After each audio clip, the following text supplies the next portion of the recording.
You know, in hindsight, I think it's a great story to tell, but I imagine it must have been a bitch to go through.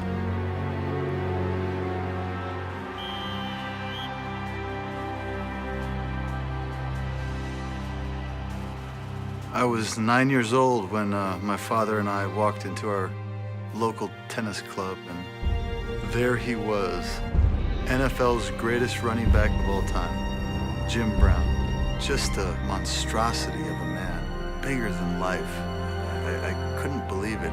My eyes were like the size of poker chips just staring at him. He was there having a conversation with the club manager about some tennis game that had fallen through that he wanted to play, and my father sees this disappointment and hears the conversation and walks up to him and says, "You know, if you want to play a tennis match, my son will play against you." And, you know, Jim Brown looks over my dad's shoulder at me and he says, "Listen, I like to play for serious money.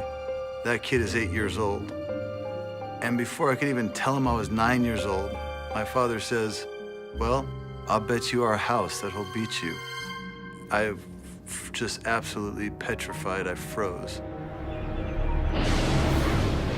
I just couldn't envision us not having a home anymore.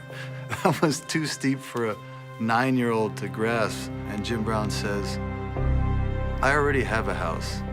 Let's make the prize money 10,000, but I want to see the money." My dad says, "Done." Then he tells me to wait here as he goes home to get it. I mean, it's not like we had a lot. We had what we needed. But my dad worked hard for it. You know, he lived on tips, and a good night, he'd come home with his pockets full of money, and then there was other nights where it just wasn't that way. But he would save it.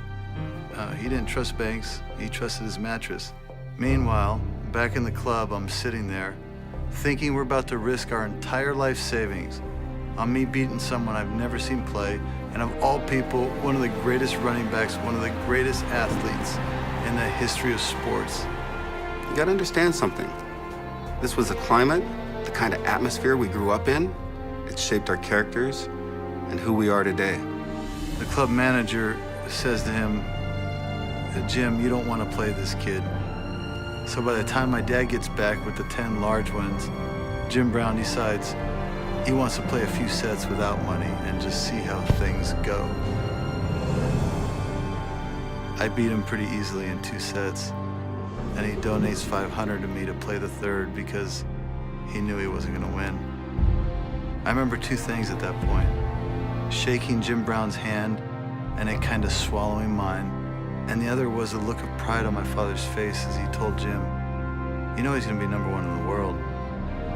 Jim Brown stopped and turned around and said, "I don't doubt it.